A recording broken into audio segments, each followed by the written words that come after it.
All right, and we are live, and I am here with my frequent sidekick, Artistic Lemon. Hello, everyone. And let me just make sure this is going out okay on the YouTubes. Screw it. I guess I sound all right. What was it? Sunday night, Monday morning, something like that, whatever you want to call it. I guess I had a little rant on here. I come on here, and I actually had people in the comments assume I was drunk or in the chat. And I wasn't drunk. I was cranky and tired and sore. I had a long day at work. But that was the episode, I think, where we ended up talking about Cool Cat towards the end, which is just an amazing thing. Cool Cat is it's one of those things you just need to experience in this life. But speaking of experiencing things in this life, I had a rant where I just kind of reached a bit of a frustration point with the hyper trad right-wing scene online.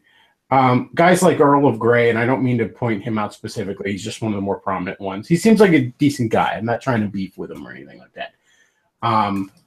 Guys like, this whole lot, the kind of guys I'm talking about. They got some dude from like the 1400s as their Twitter profile, some nobleman or whatever, king or something like that, and they just LARP about this kind of shit, this hyper traditionalist shit, and they just want to ramble on about how the medieval times were the greatest times ever, despite the fact that they probably would have died a diarrhea death by now if they lived back then.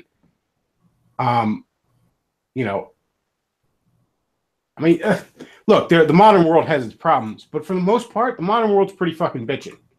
And if you don't think so, I want you to take stock of the fucking miracle that is your grocery store. All right. Yeah, we got some problems, and we need to deal with them. I'm not saying we don't, but once in a while, step back and just look around you and say, objectively, I live better than a king did 500 years ago, save perhaps for having a harem. So I think this is a nice time to be alive, all things considered. But anyways, I just sort of reached my breaking point with these guys because they're generally just so fucking arrogant. And usually, I don't know on all of them, but most of the time, they turn out to be some fucking 19-year-old that's never kissed a girl. You know what I mean? And I just had a rant on here where I'm like, stop rambling on about the enlightenment to me when you haven't enlightened yourself as to what a pussy feels like. Now,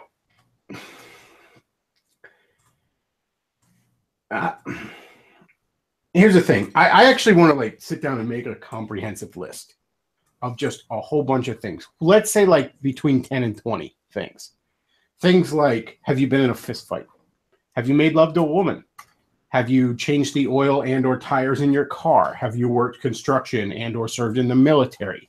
Have you, worked 60-hour weeks at a job you hate? Just shit like this, you know what I mean?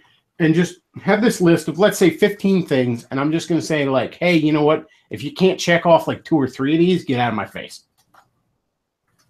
And I didn't mean to just harp on the women thing, because of course all the trads fornication is wrong. Well, okay, yeah, you should have sex with your wife, and I'm telling you should have sex. So what does it sound like you should do? Sounds like you should go get yourself a fucking wife then, huh? Doesn't negate my point that, maybe you need to get the poison out, and maybe you'd be a little less fucking mad at everything, all right?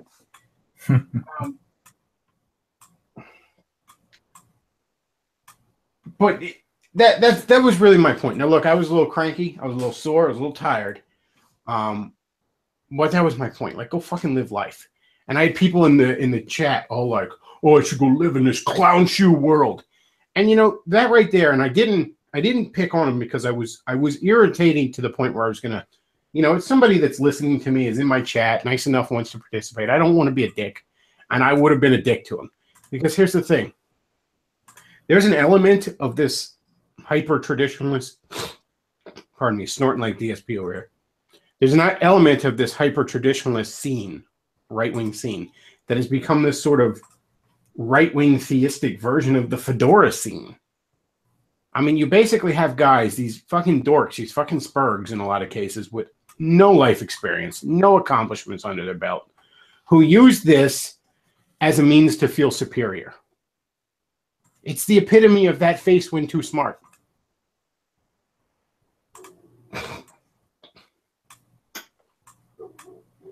So that's all I was saying that day. Like, oh, no, I should go out and live in this clown shoe world. Yeah, because you're no fucking better in this world. I got news for you. Yeah, this world is fallen, but last I checked, so are you.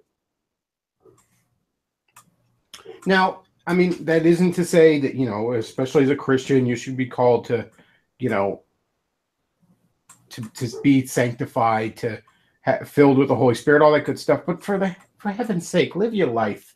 All right, live. Just fucking live. Do something. You know. And if you're like, well, I should find a woman before I have sex. That's wonderful. You know, I often wish I had saved myself for marriage too, and that I had been more serious in dating in the youth and all that stuff. But then go fucking find a wife. And here's a little pro tip. Here's a little, you know, hot video game tips from me to you. A little cheat code in life for you. You're probably not going to find one rambling on about esoteric far-right politics on Twitter.com. Not probably that likely. Bechtloff, remind me, who's that pastor or speaker on that Christian site that you always like to pick on? Stone Street? Stone Street and Metaxas, yeah. Yeah, that's it. So are these kind of like the more mainstream version of what you're complaining about? You know, that's a perfect example. You got a lot of guys. You know, you got kind of the edgy meme lord types among the radical traditionalists, but then among like mainstream evangelicalism, for example, you have a lot of just, again, guys that just never really lived much life. I mean, you look at a guy like John Stone Street, look at a guy like Eric Metaxas over on Breakpoint, and I could tell you their life story without fucking knowing their life story. You ready for it? Here it goes. A good little boy, always did what mommy tells him, always got the good grades in the school, right? Went to seminary, got the good grades in seminary because of little mama's boy, and ended up in the fucking jobs they are now, you know?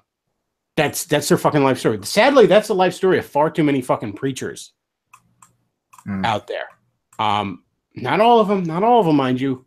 Trust me, I've known some salt of the earth K-types who have been preachers, but I've also known a lot of effeminate weasels who got to that position because they were the good little boy who got straight A's because they did what mommy told them all the time.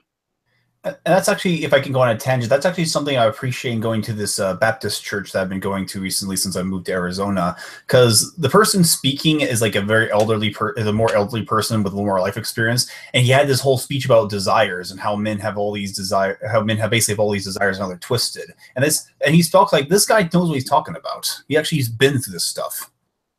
Yeah, one of my favorite preachers is a guy named Steve Brown. He's at Key Life Ministries. And I mean, he's a cranky, grizzled old fuck. And he's extremely endearing to me because of that. You know, he's said before, he goes, you know, a lot of these preachers, they don't last long term because they're too sheltered and they don't understand what they're getting into. He goes, I was a preacher, the main preacher at a church for, you know, main pastor at a church for some odd many years, and he always talks about it. He goes, you know, I've buried more babies and cleaned up after more suicides than you can imagine, because that's what you do when you're working that kind of job. You deal with some harsh shit. Is this him? Yeah, I love that guy. Yeah, here's a perfect contrast between the two. Yeah, really. You tell me which one of those two has a higher T level. John Stone Street's probably got several decades. I'm sorry, Steve Brown has several more decades of age on John Stone Street. And tell me which one you think has a higher T level.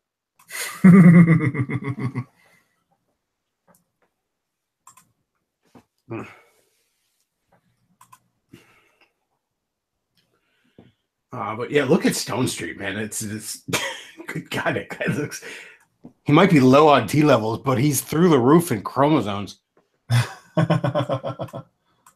So, one of the things, now I'm going to use it to my point on live your life, you know, actually go out there and do some shit.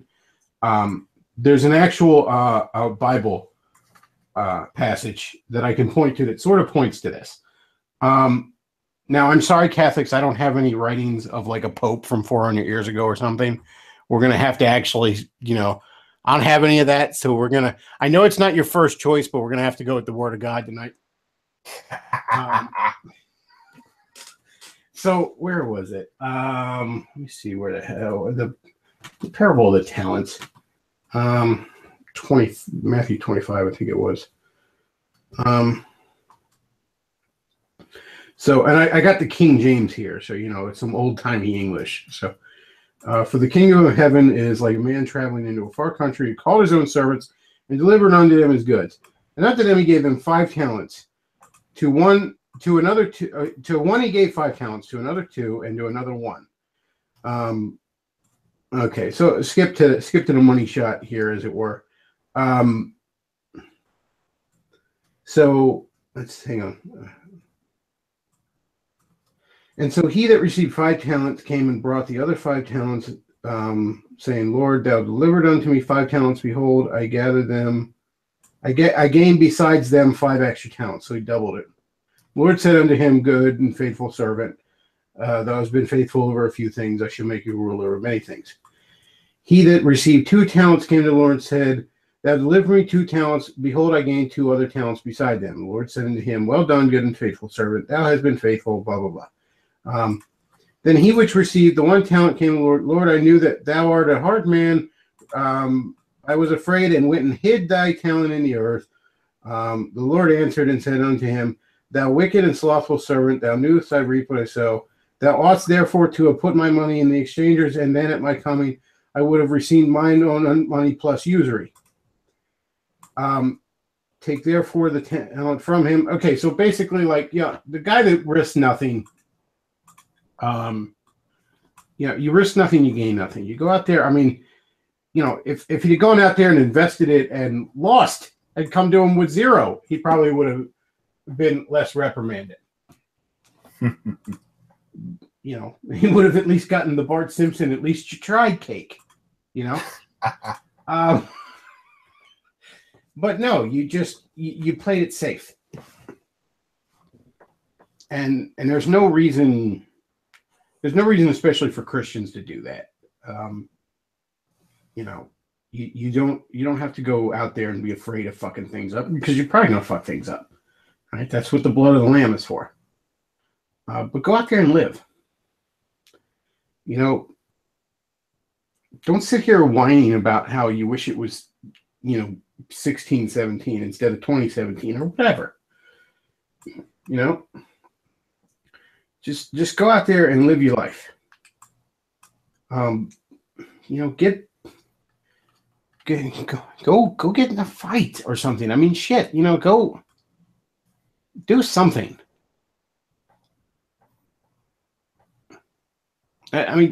It's great to be passing around the dank maymays and all, but don't let that be all you're fucking doing. Go out into the old meat space, all right? Live life. Go watch a good movie. Go read a good book. Go hang out with your friends. Have some fucking friends.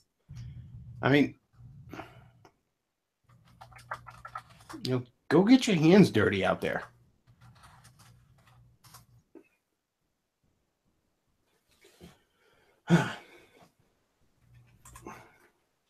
So, how about that Cool Cat? I'm not going to ramble on about Cool Cat a lot tonight. I don't feel like it, but I will. Forney was listening to my live stream, and he was just like, holy shit, dude, I had no idea about this thing. And he wants to come on Friday to talk about it. So we'll definitely be talking about Cool Cat Friday. Cool Cat saves the kids. Forney was showing me, apparently there's a Kickstarter. I guess it raised enough money or whatever for another Cool Cat movie that, again, is supposed to have Vivica Fox and Eric Estrada in it. I don't know how Derek Savage is able to get these. They're not huge stars, but they're recognizable stars. They're way bigger than should be in Cool Cat Saves the Fucking Kids. But if you hurry now, you'll be able to buy your copy of a DVD for $100. along with a mask and play gloves. Oh, did you? Oh, put up the mask if you could.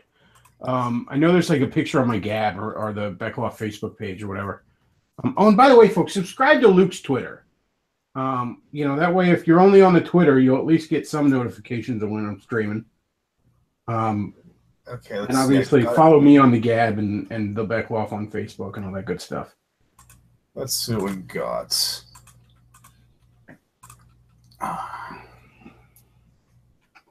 But yeah, there is a nightmare-inducing cool cat mask you can buy on Derek Savage's website. Let's take a look, see what we got. Here we go. Cool cat. T-shirts. A cool cat loves T-shirt for only $19 with DVD $30. I kind of want the T-shirt. Here we go. Here we go. Cool cat mask, mask, movie shirt, gloves, bilingual book, keychain, and autographed poster. Very limited edition. Each mask is handmade, autographed, and numbered for 1 to 50. Only $120. Only $120 dues to get you this nightmare-inducing cool. That mask is the last thing you see before something really bad happens to you. Like that's the last thing you see before you're raped and killed, and Cool Cat feeds you to the kids. Like I hope somebody like robs a bank with that mask. Oh, and of course they have book editions. Well, of course. Let's see what we got. Cool Cat loves the soldiers. He supports our troops, you know. Loves wrestling, the beach, baseball, and stops bullying. Oh, that's the one Davis had the strap on. He wasn't wrong. I mean, Derek Savage is a dangerously insane individual. See, where is he? That was an older picture. I'm not sure how much recent it is, but yeah, there he is. Cool Cat loves the boogie woogie. It really it's something remarkable. And I know a lot of people are like, oh, this is from like I Hate Everything made fun of this in 2015. Well, I never really watched him back then. I only started watching him now. So this is why this shit's new to me. Let's see. Oh no, rave reviews for Cool Cat. Cool Cat is fun. Adam West, the real Batman. Bo Derek. I love Cool Cat. Huh? Bo Derek? What? How is he paying these recognizable celebrities to ramble on about this guy's fucking fever dream? Rupert Murdoch, CEO of Fox. Cool Cat is a clever series. Oh my gosh. Oh, come on, isn't this dumb? This guy had like serious like interviews on Fox News. Like they were seriously interviewing him about this fucking thing. So I believe the Murdoch one. I have to see this. I mean, this guy is like treated like a real fucking person on like Fox News. He's got like Adam, or he's not. I don't know about the Adam West, but he's got fucking Eric Estrada and Vivica Fox in his fucking bizarre. I mean, the production values are like fucking Movie Bob playing Mario chess with Captain N Space Jesus, and it's about as insane. There it is. Fox. Well, let's see. How long ago was this? Fox News 5, Las Vegas. Okay, it wasn't Fox News, a cable channel, but still, I thought it was the cable channel because I had like seen bits of it or something. But is this it or was it a different one? Maybe. There it is. There it is. There it is. Fucking Cool Cat. Jeez. Let's see. Let's see. Oh, and also bilingual, of course. Cool Cat loves the Spanish kids too, I guess. When they become voters in the future, you know. Jeez. Cool Cat loves the kid. Jeez. Was this supposed to, I guess he's supposed to be like a more family-friendly version of Scruff McGruff, right? I don't know. I don't know what this was supposed to be. I don't. Freaking madness. Well, Scruff McGruff was cool though. He had like Well, McGruff I should mean, because Scruff was like his little nephew. McGruff the crime dog. Cool Cat saves the kids, but who will save the kids from Cool Cat?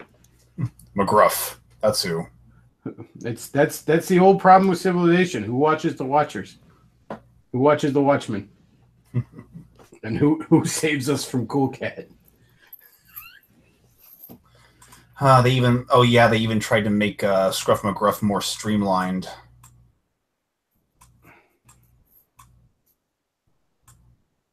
When the going gets scruff. Well, I'm just glad they didn't get him out of his fucking Robert Stack Unsolved Mysteries outfit.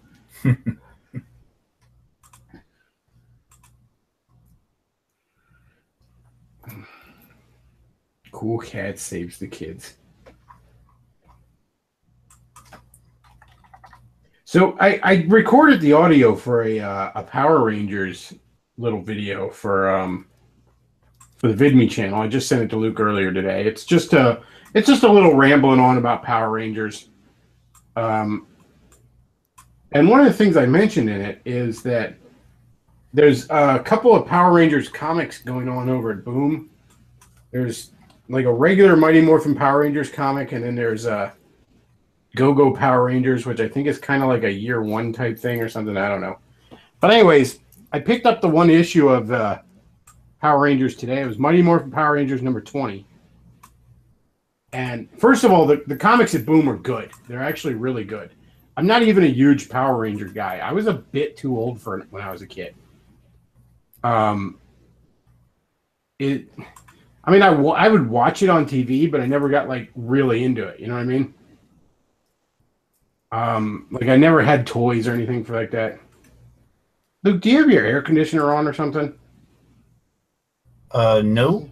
Okay, I keep hearing like this little bit of background noise on your part.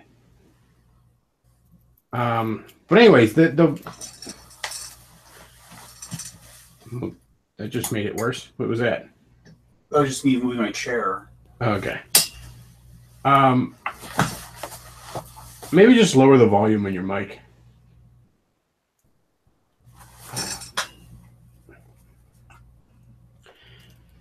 But anyways, if you would all remember fondly the Power Rangers, the Boom comic's actually really worth your time.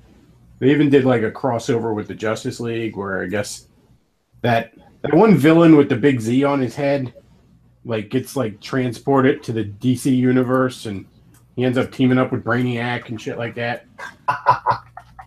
But it's good stuff. Oh, and issue 20 was out today, and I picked it up just on a whim. I don't read the comic that regularly. I kind of go in and out of it. But I picked up issue 20, and it was like this tale from the past of, like, I guess, in the Power Ranger universe right after the moon landing, it awoke some, like, evil Rito-related, like creature or something. So before the Power Rangers we would know would come about, what was the guy with the floating head in the tube, dude? Oh, Zordon. Yeah. He recruits a Power Rangers back in like 1969 to go up to the moon and kick its ass, right? And because they're like the leader of the group is this chick who wanted to be an astronaut, but they weren't sending women into space yet or something like that. And then one dude's a Russian guy, and like there's an actual dude who's the Pink Ranger, and then the one chick is like the Red Ranger or something, because it's just he just assigns them at random, basically. And some of them get killed too. And Zordon's like, "Yeah, I should have had you guys train." That's basically like the whole issue. But it's a pretty fun little read. There's also a comic out right now called Dark Ark, and issue 2 just came out, and it's a really awesome premise. It's well done so far. It's basically like during the time of the flood, like the biblical story of Noah, right? You know, Noah's got, of course, all the animals to preserve them. Well, this sorcerer ends up making this pact with a demon in order to preserve his family, where he gets his own ark, but he has to fill it with all the monsters of the world. Oh. So there's like all sorts of mythological monsters and shit on his ark. And instead of like, a food source, he's got a bunch of people chained up that he's slowly feeding to them. But Oh, then like one of the monsters is murdered, so there's this kind of murder mystery shit going on it. It's really awesome. this was Power Rangers? No, this is a comic called Dark Ark. I'm sorry. Oh, okay. Yeah, I'd moved on to talking about another comic. Sorry you didn't hear that. But yeah, that came out today, number 2 of that, and it's really, really good. So I mean, there are still some decent comic books being made, just almost none of them are at Marvel. Dark Ark number 2, yeah, that came out today. It was good stuff, really good stuff. The art's not exactly my cup of tea.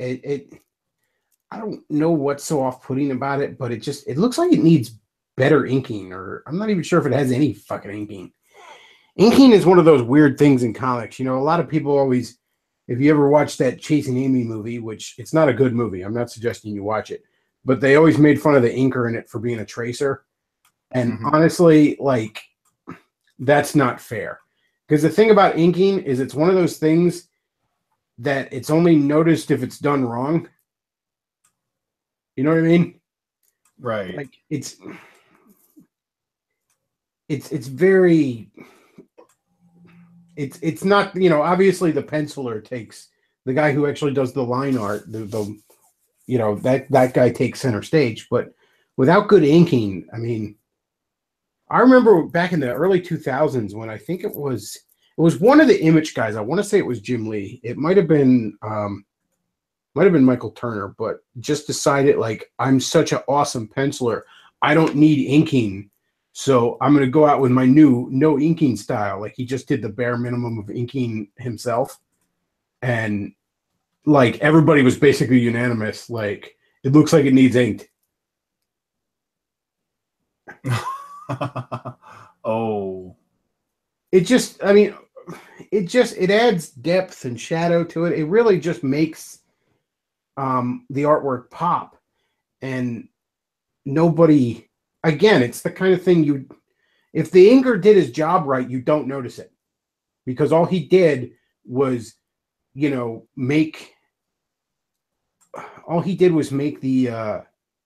make the pencil work look better. It's almost like lighting in a movie. You know what I mean? Like you don't really notice lighting if it's done right. You're only probably going to notice it if it's poor. It's a lot like that. And anyways, I say all that to say just like the interior art, which that one alternate cover you got of number 1 there with like the guy standing over the monsters, it's actually number 2 is a far better representation of the interior art. The 2 monsters fighting there. And again, it just looks like it needs ink to me. I don't know how else to put it. Yeah, I just found this before and after inking shot of something. Yeah, that's a perfect example. I mean, it's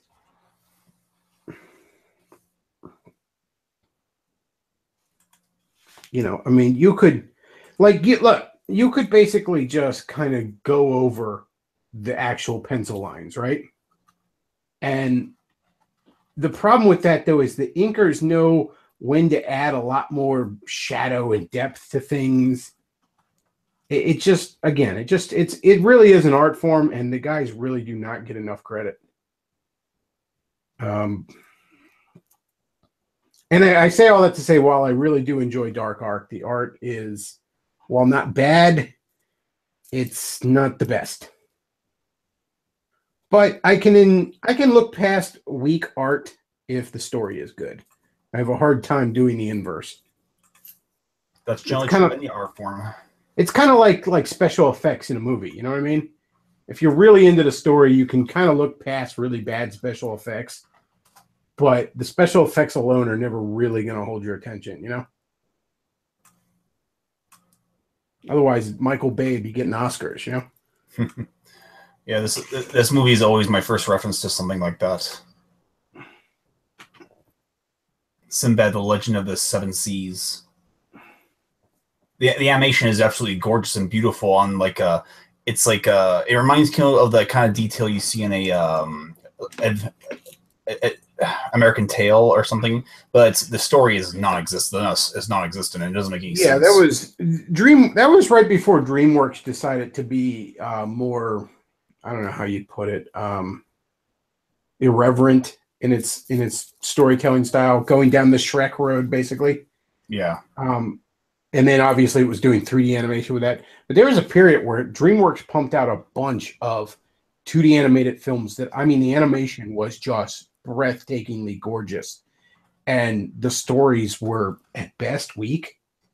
I mean, like, does anybody remember Road to El Dorado or kind of?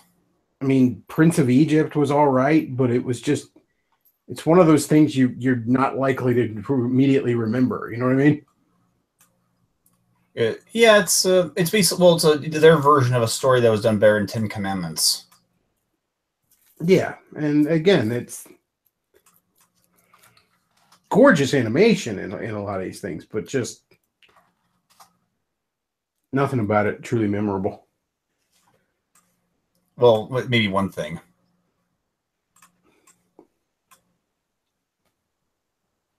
What's that?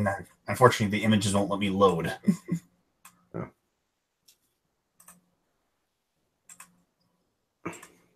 Chell. Oh yeah, there was that. Those are some DSLs right there. Oh, and there's that one scene where they say, and she pulls the dice out that she stole from them and says, "Where are you? How did you take these? Where was she keeping them?"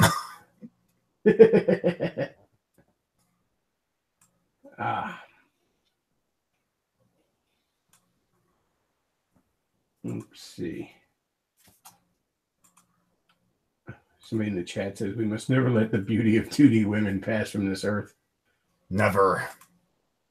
John Steele says, who saw Blade Runner 2049?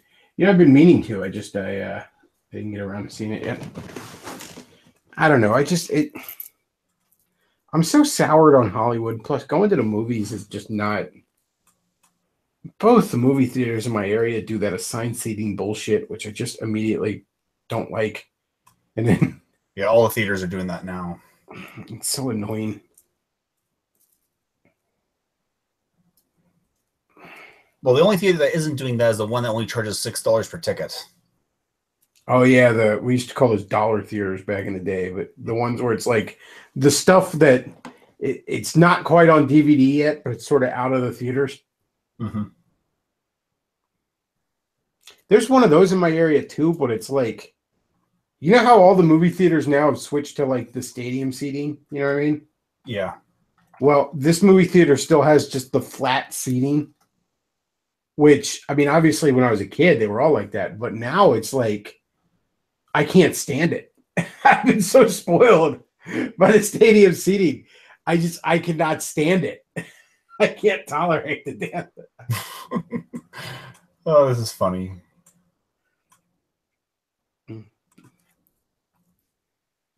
But again, like I'll probably see like the new Thor when it comes out, just because it looks like first of all, it looks like a lot of fun, and the Marvel movies almost never. Geez, IMAX 3D. You know what? Iron Man 2, which is where the real version of that picture, not the enhanced, shall we say, version. Iron Man 2, for all its faults, is probably the best portrayal of Black Widow out of all the Avengers movies. Because first of all, she was in better shape in that movie. You compare her in that movie to her in like Avengers even. I mean, I wouldn't say she's in bad shape in Avengers, but she's definitely looking a little softer than in Iron Man 2. And for somebody who, you know, her whole power is being, you know, this Olympic level athlete spy kind of thing, it's a touch off putting. And also, like in Iron Man 2, she's actually doing like spy shit. Mm-hmm. You know, she's not just like, you know, I'm here with the Avengers and I got a 22 pistol and I'm going to shoot somebody. And the long hair is a winner for me. Like, oh yeah, she actually had long hair in the first one. Oh yeah. Her characterization is not bad in Captain America too. She's a pretty good addition to that story, but she's basically just there to be the chick in Avengers. And I mean, I don't mind it. She's easy on the eyes, and but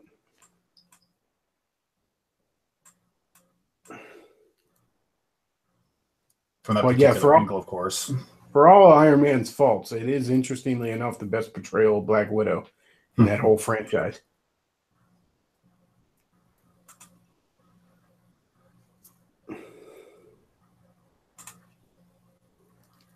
It's kind of interesting too how Iron Man you would think would be the easiest. I would think at least would be the easiest one to make sequels out of, and his sequels have been kind of weak at best. That's because they can't give him any villains.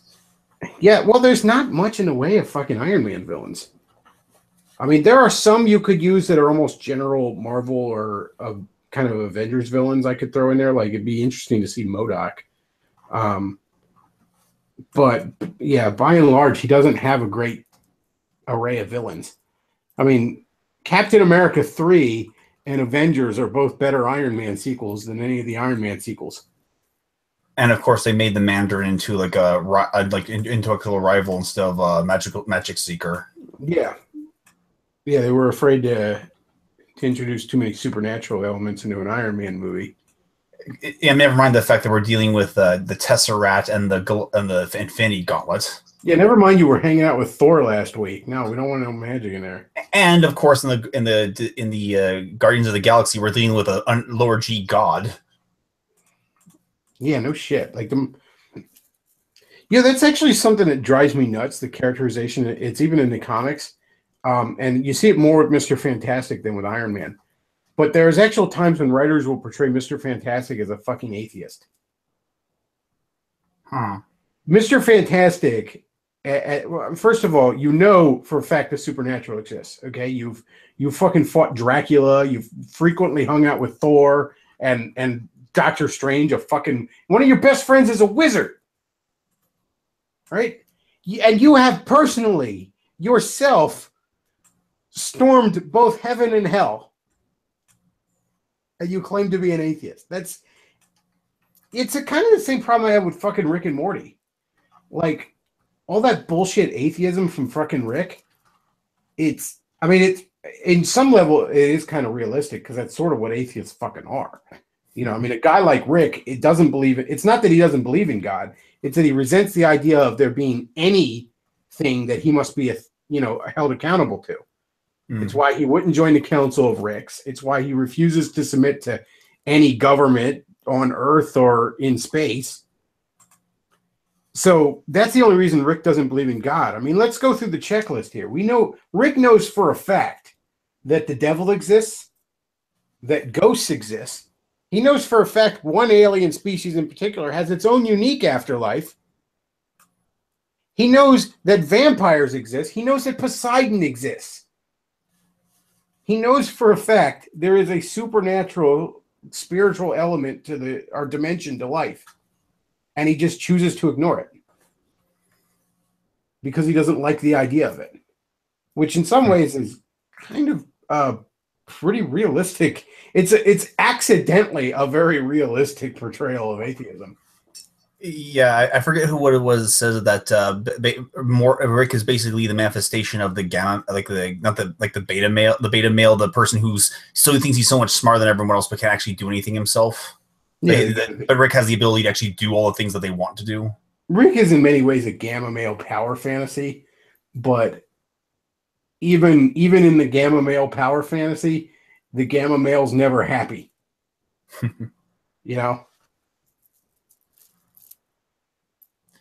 And our reaction is basically Morty's reaction right here. Like, I'll just go along with it, just keep it going. I don't know. I like Rick and Morty. I mean, season 3 was definitely weaker, the weaker of the 3 seasons. But I like the show. I think it's a funny show. It's just, it really is aggravating the way people have to use this as some sort of fucking lightning rod or battle line to be drawn as to where I'm gonna fucking cement or even establish an identity based on whether or not I like this cartoon. Don't get me wrong. Rick and Morty fans, as annoying as they are, the Rick and Morty fucking haters are just as annoying. Because it's like, I mean, okay, so yeah, there's a big part of the Rick and Morty fans that are that face when too smart fucking fedoras.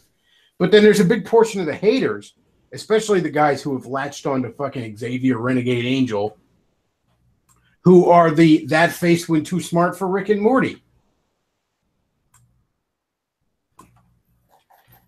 You know, because heaven forbid something just be a funny, fucking clever cartoon that you like to watch. No, it's got to be something we draw fucking culture war lines over.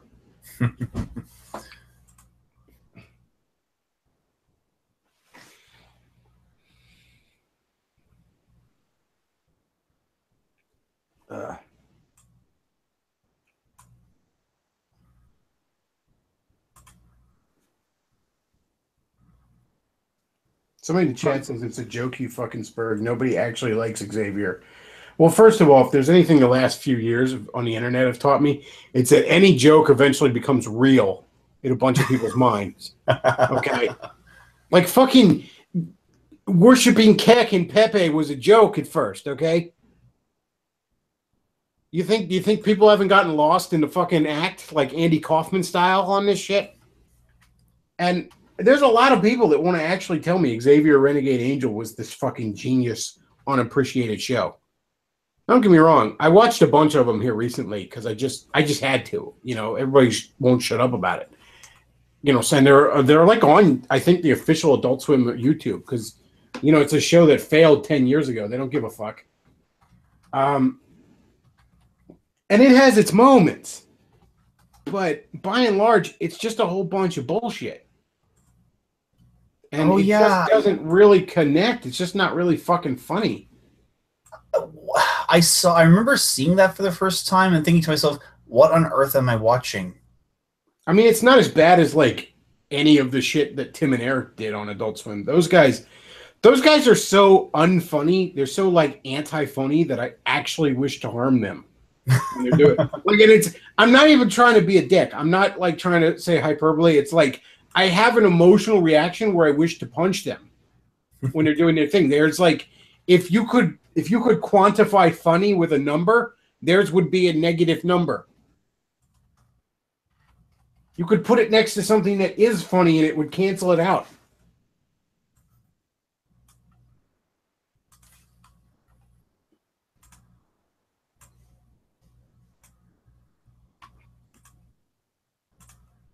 So yeah, it's like I like Rick and Morty. It's a funny show.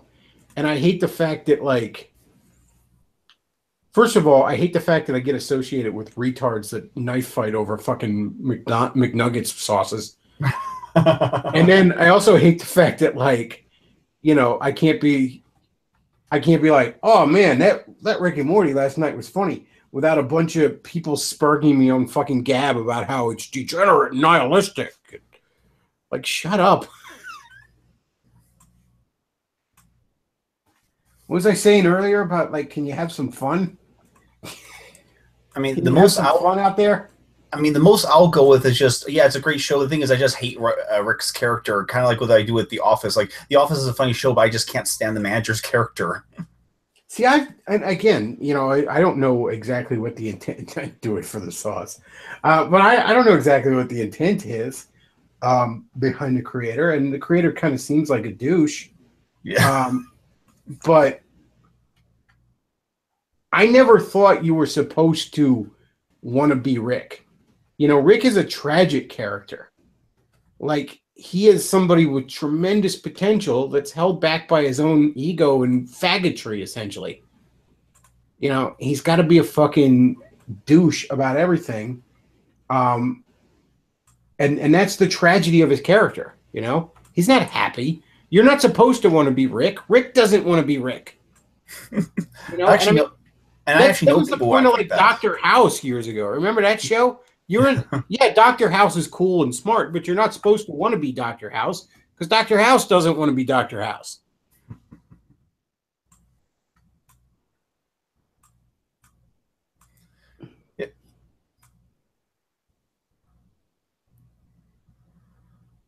Yeah, I've actually met people like Rick in real life, and they're not happy people. No, no, Rick fucking hates life.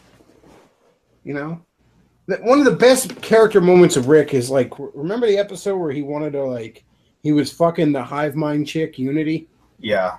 and then he gets dumped by her. You know, and he goes home and he's all like, whatever, I don't care. Like Jerry yells at him. He's like, "What? Sure, Jerry, it's your house."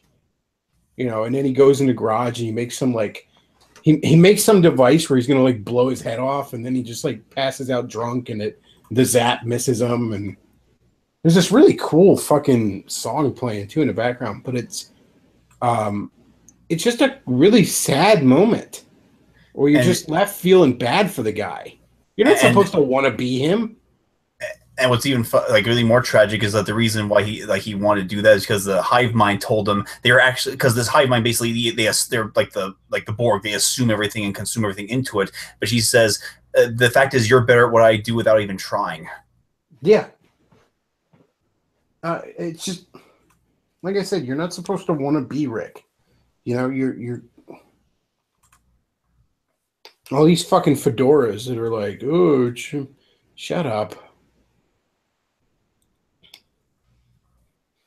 Again, you can't just have anything fun anymore.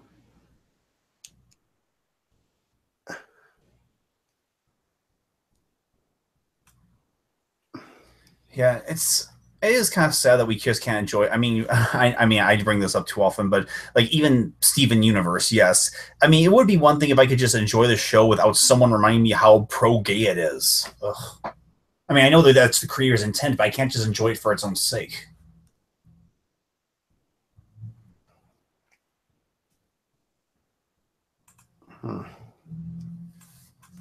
I'll tell you what I do thoroughly enjoy, and I can't imagine it's going to get paused or anything like that, is the new DuckTales.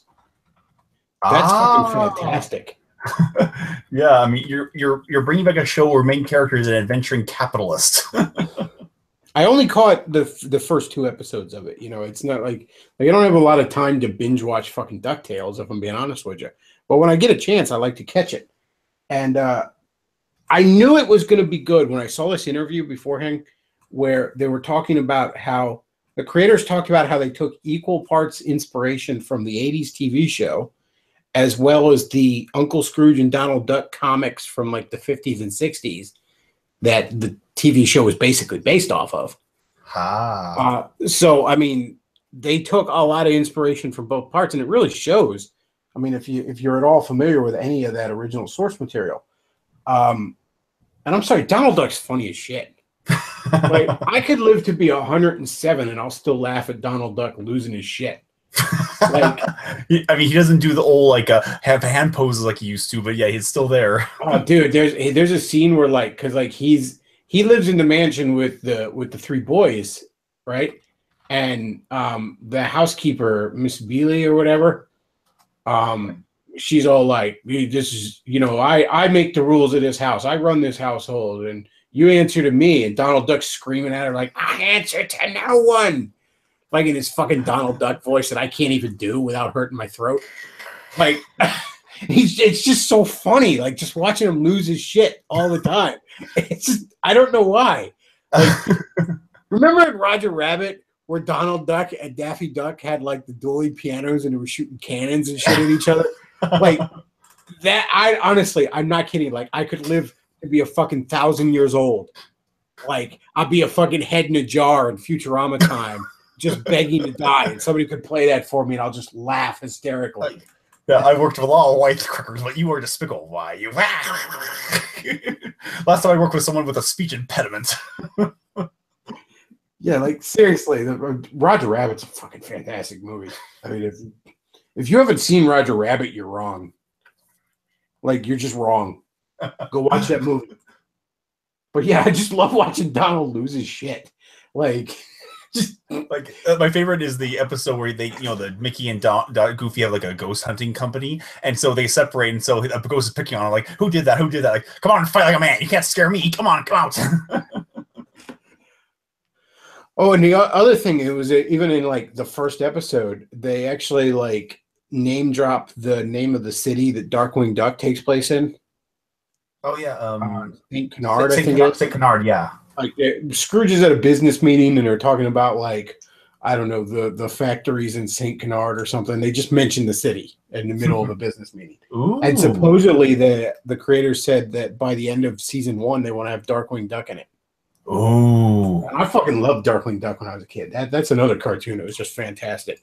So I would not mind seeing these guys have their take on that.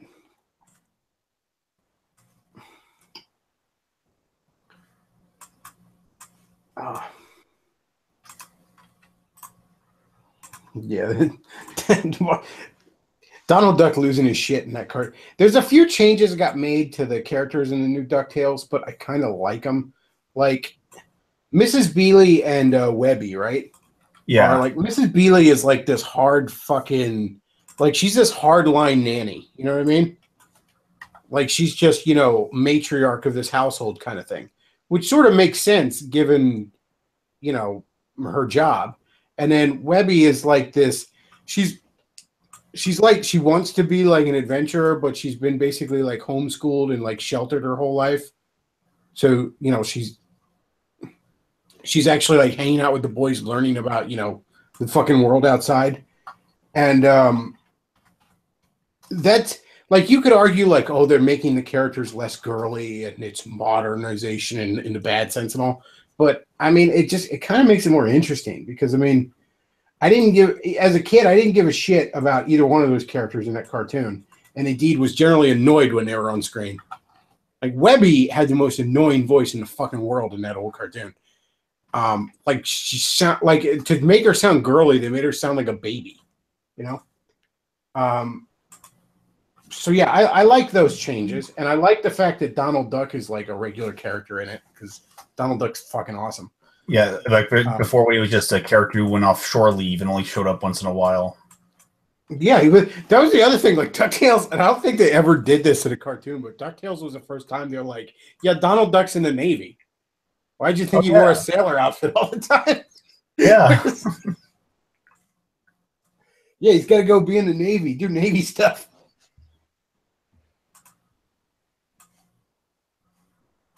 But yeah, I saw the pilot, and I've watched like episode 2, which I think had the Beakley Boys in it. I haven't had a chance to catch any of the other ones. They're on demand. I should probably watch them before they get yanked down or something because things come and go on the on demand on the cable so quickly with like no rhyme or reason really. Oh yeah, they got rid of the Butler character, Ducksworth. I think they are going to have him. I just don't think they've had him yet. But in some ways, they've kind of combined him and Miss Beasley into the new Miss Beasley. So, yeah, originally in the original story, she and Webby were actually just came on afterwards.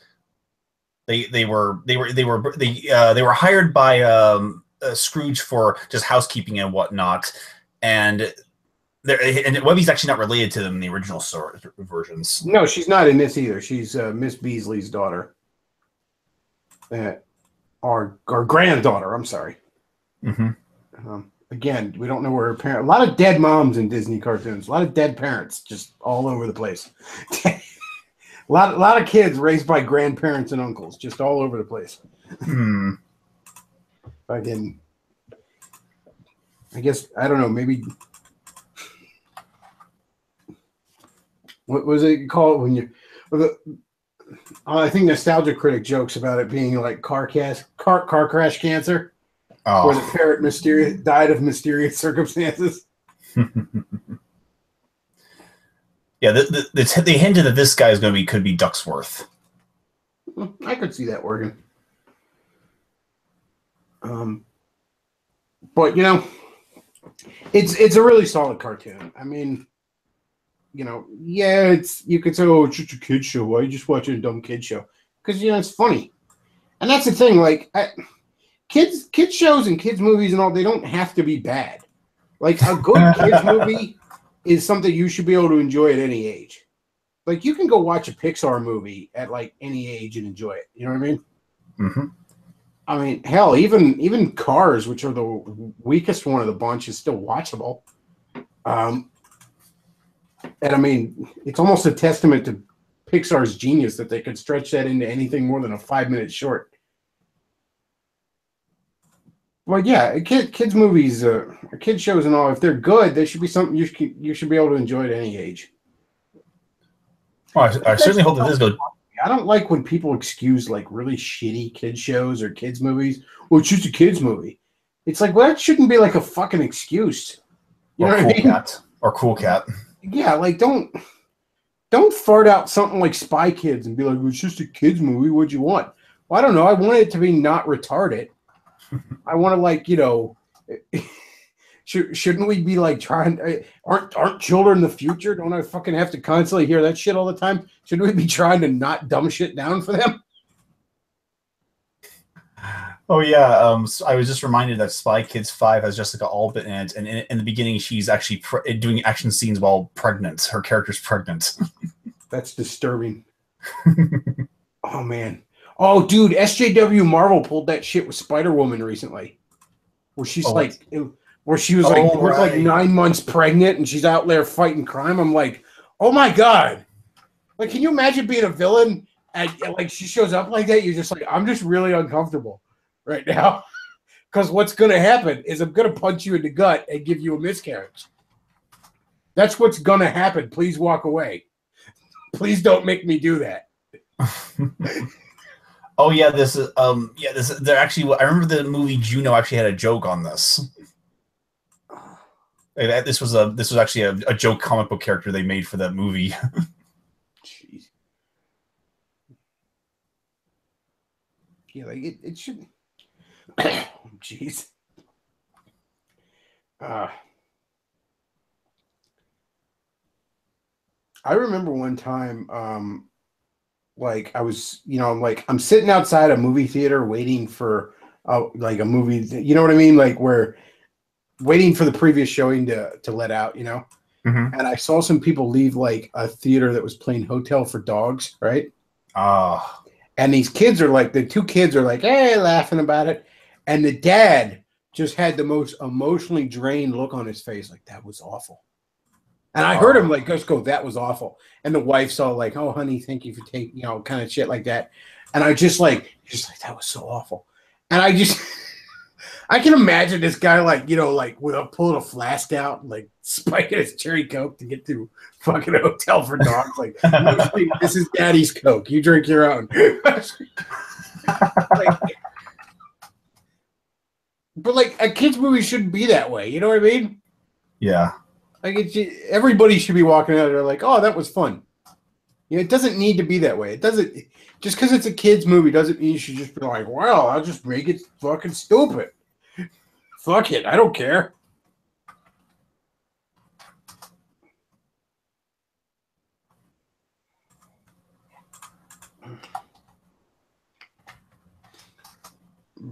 I mean, there's a lot of movies I remember as kids that, like, you know, I could show to a kid now. I could show to an adult. They probably, I mean,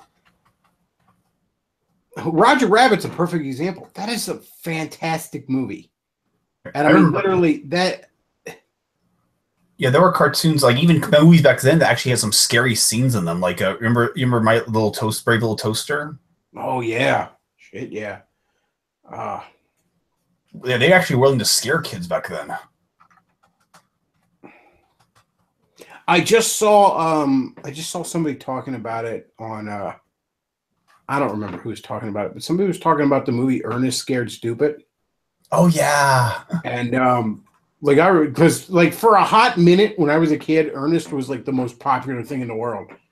Yeah. And I remember Ernest Scared Stupid, and like I don't know why exactly, but that fucking troll design in it like scared the shit out of me as a kid. Like every time it was on screen, I'm just like, oh god, get it away.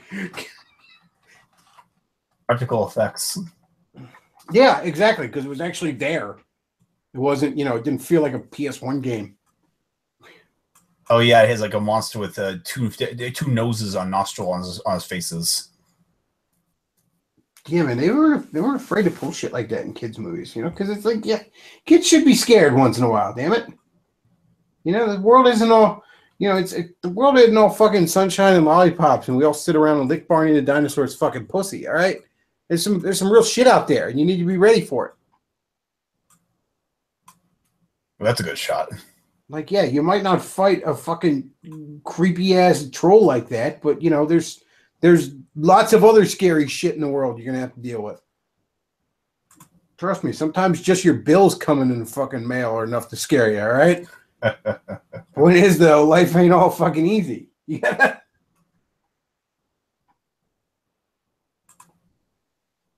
Yeah, that thing scared the shit out of me when I was a little kid. Look at it, man. It's kind of disturbing now, and I'm a grown-ass man. Oh, here's like it's not a scary. So much more real than it has any right to. This is not necessarily a scary shot, but it is disturbing.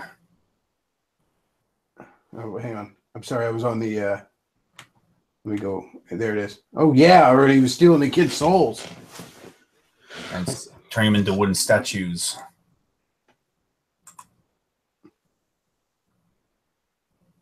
Oh, it was James Rolfe that was doing a review of it. He was doing it for his Monster Madness. Ah. I was trying to think who the fuck did I see talk about that recently?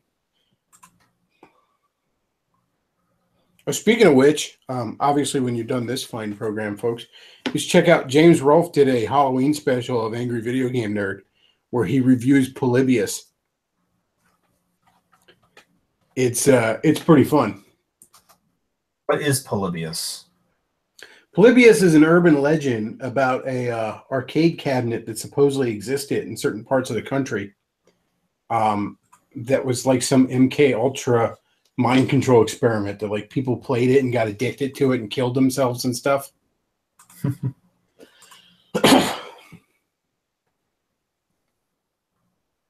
Oh yeah, they actually made a joke in it in the Wreck-It Ralph movie, or like they made like a side reference of it. There it is. And there it is in the corner.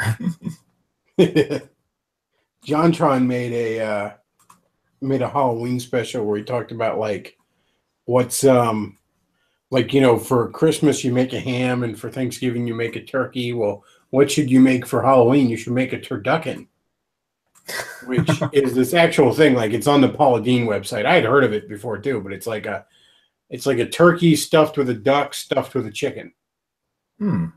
And he goes, this is a perfect Halloween food because it's like some sort of culinary Frankenstein. It's borderline unethical.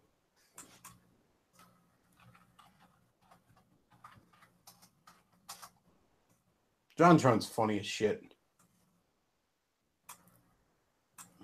Oh, turducken. You know, I don't think I've ever had duck. Me neither. Not sure what it tastes like. I'm not even a particularly big fan of turkey, to be honest with you. Depends on which parts. Usually I'm just kind of a chicken and beef kind of guy.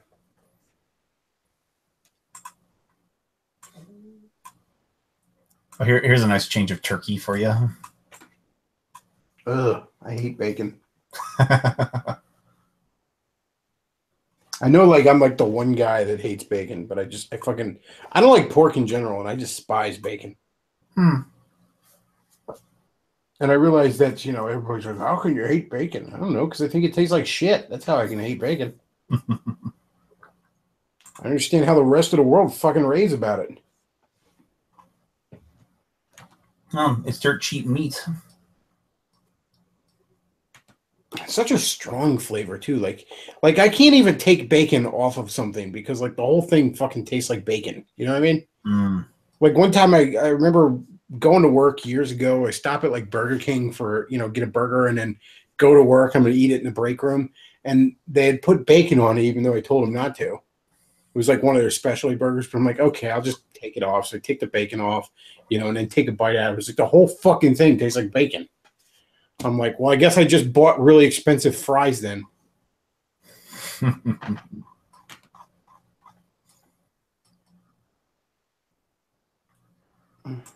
Like for pork, all I really ever like is like a honey baked ham.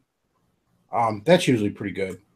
Actually, the one year I had a fucking caramel apple baked ham. Oh, that was amazing. Or like a pork sausage or hot dog. Because, I mean, it barely matters what meat you start it with once you're down to the sausage level. But even there, I'd prefer a beef sausage or hot dog, you know? Mm. But that's about it for pork for me. Like a pork chop is considered like the steak of pork. I hate them. I don't like them at all. I had alligator once actually. A friend of mine's wedding reception, he had all kinds of weird fucking food because he was a weird dude.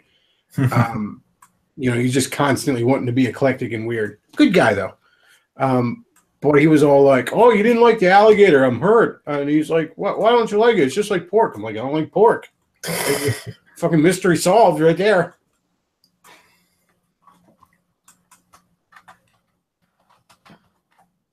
The other meat I don't like that everybody in this area fucking raves on is venison. I hate venison.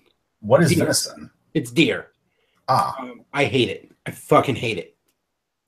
I've never had a good. Maybe I'm just eating the wrong stuff. Maybe if I got like good farm raised venison or something, that'd be different. Than the fucking, gangly ass shit you drag out of the woods or something. But every time I've had venison, I'm like, this is terrible.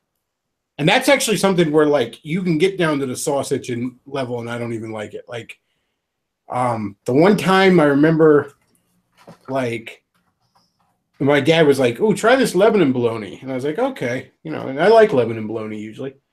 And I'm like, I don't know, something's off on it. It's really not good. And he's like, "I'm amazed you could tell it's venison." Huh. I remember one time, like, the one job I had, it was a lot of rednecks there, right? And they were having like this big potluck cook-off. I think it was like the Wednesday before Thanksgiving or something. And like all of it just looked like shit because I don't really like country kitchen food in general. You know what I mean?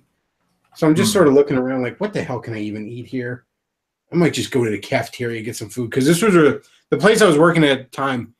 It was a small section of this building that had been turned into a business center almost of a bunch of small little, like really small kind of manufacturing areas. And it used to be an RCA plant. You know what I mean? So it had this massive cafeteria that all of them shared and could buy stuff at, which was some of the best food. Just amazing food there for really good prices. Anyways, I'm in the potluck thing, and I'm sitting around. I'm looking like I should just go to a cafeteria because all this looks like shit. And I see somebody brought in meatballs. I'm like, well, you can't go wrong with meatballs. Free meatballs. All right, so get like fucking 10 of the little fuckers on my plate. I'm like, yes, this is what I'm having for lunch. And I took a bite out of one of them, just one. I'm like, this is not right. And I look at the meat. It looks kind of like stringy and shit like that. It doesn't look right. You know what I mean? And I'm like, was this cow diseased or something? Am I going to die? Like what's happening? And then somebody's like, oh, those are venison meatballs. I'm like, oh, that explains it. That explains it. Well, these are going in the trash. I'll be in the cafeteria. Well, based on this very good picture of it, it looks kind of tasty. I don't know.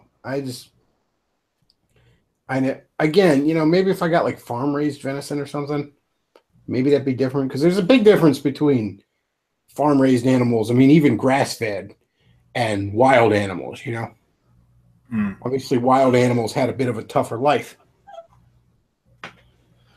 Hang on one sec. Little brat dog's whining.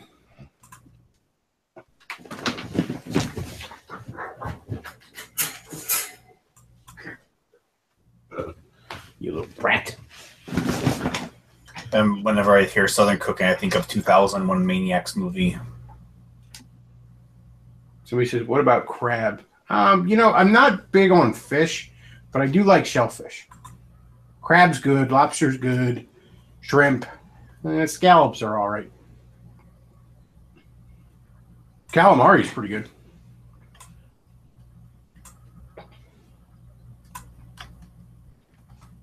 I mean, don't get me wrong. Look, if like, civilization collapses and I've been living on squirrels for the past several months, then maybe venison would taste good at that point.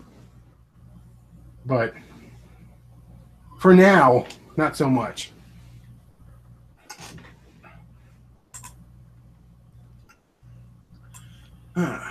Well, speaking of scary movies that could actually scare kids, I was told about this movie called "Don't Look Under the Bed," and it actually has some like quasi-graphic scary shots like this one. Oh, geez. Yeah, that's disturbing. Yeah, apparently this character, right, the you see is an imaginary character that's turning into a monster. Huh. Yeah, that's creepy. Well, I think I'm going to go ahead and wrap this up because I'm probably going to need to take this little dog out, little brat. Oh, that explains. This movie came out about 1999. Oh well, yeah, we weren't quite so pussified back then. All And right, this was the Disney Channel, no less. All right, Luke. Well, thanks for hopping on. Always appreciate your sidekick duties here. Thanks for having me. Yep. And also, make sure you subscribe to my Twitter to make sure you get more updates. You follow Luke on the Twitter. What is your Twitter handle? Artistic Layman. Okay. No underscores or nothing like that? Nope, all one word. At Artistic Layman, one word. All right. Well, also follow me on the Gab. Follow me on Bechtloff. Or on Bechtloff. On Facebook, the Bechtloff on both those places. Post a lot of good stuff on both.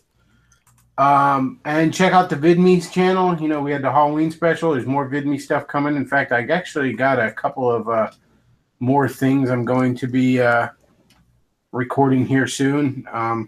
I've sort of dumped a whole bunch of audios on Luke, but you know, better to be ahead. You know, better to be ahead on that. So, as Luke has time to animate them, they'll be coming up. Here it is. And